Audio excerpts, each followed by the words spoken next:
Do you own or are you thinking of starting a junk removal business? Then this video is for you. I'm Godbold with JRA, where we help junk removal business owners make more money and live a better life. Pricing is one of the things we see junk removal business owners mess up all the time. Many times they are too cheap all the way around. Other times they set their pricing linearly. So how should junk removal pricing be set? You should charge based on the amount of space your items take up in your truck. Start with a minimum, then work your way up through all of these different price points that you see on the screen right now, all the way up to the full load rate. You should use more price points than just quarter loads. Some companies do that. They actually start with a minimum, they go to a quarter, a half, 3/4, a full. So they only have, 5 price points. You don't want to do it that way. You do not want to do it that way. It's way too subjective for both you and your customers. You need a definitive price for each price point. This is the model that all of your JRA customers use, or at least all of your big JRA customers, as well as the franchises. Next, you want to set your full load price point. How do you know what to charge for a full load? To start with, we price shop your competitors. Junking's website has a pricing estimator you can use if they're in your area. Pull their pricing for the minimum load and the full load. Don't really worry about all the price points in between. Junking generally lists a range when they list their pricing. So if you take like a full load rate, it could be between like $570 and $600. Just go with the $600, go with the higher of the range, because that's normally what they're going to charge.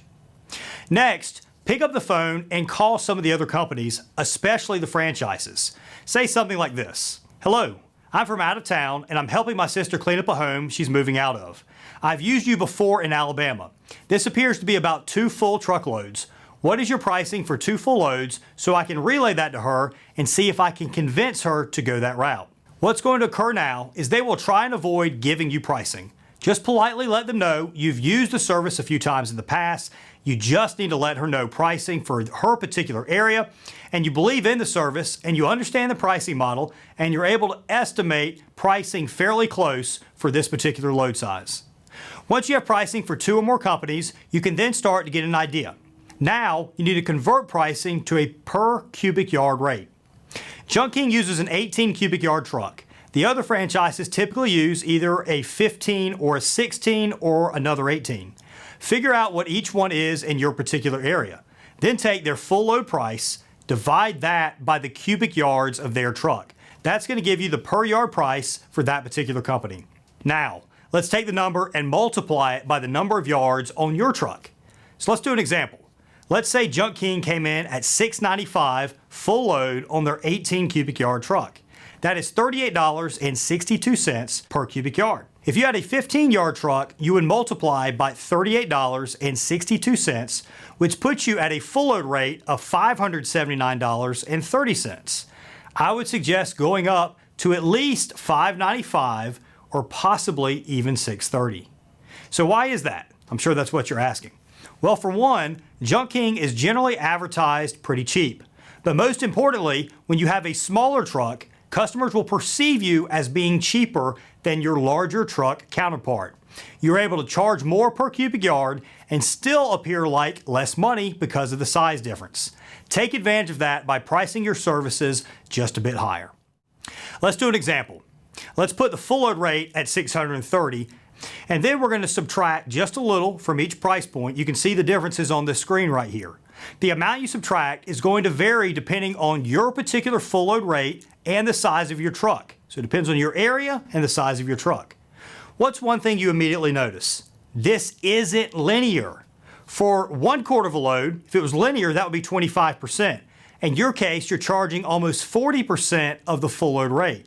For 1/2, if it was linear, it would be 50%. In this case, you're charging 64%. What you must always remember is that the majority of your junk removal expenses are actually incurred showing up on the job site. You can lessen the price per yard as you get farther up on the scale because you've recouped your large expense just to get on site. Most companies will have about $80 in expenses just to show up on site. So you want to make sure you're charging enough on the smaller price points to make sure that you're profitable on just about every single job. Remember, do not use these prices without checking into what other companies in your area are charging. So these prices that were just shown on the screen, don't necessarily set them in your area without verifying they're going to work for your area. Pricing varies tremendously depending on your area of the country. The reason for this is there are large differences in disposal fees, fuel costs, traffic, labor costs, taxes, etc. We've seen disposal fees as low as $25 per ton and as high as $350 per ton. Generally, you should allow 30 minutes per 1/4 truckload or 2 hours for a full load when doing a job. If it is going to be more than that, then you can charge a labor rate, an additional labor rate. Many areas throughout the country will be something like $100 per hour for a 2-man crew. Once your pricing is set, track your job completion rate. Anything north of 93% is doing great.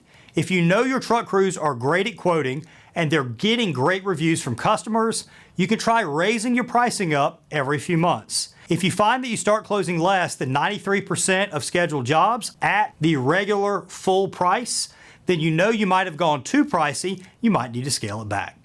Make sure to test it over a certain number of jobs. Don't test it on 30 jobs the first time and 5 jobs the second. You could have just had a bad grouping of 5. Pricing is not an exact science. This video gave you the tools to start setting your pricing. The rest is up to you to experiment. Again, I'm Godbold with Junk Removal Authority, where we help junk removal business owners make more money and live a better life. Check us out at junkra.com to find out how the JRA team can help you grow your business.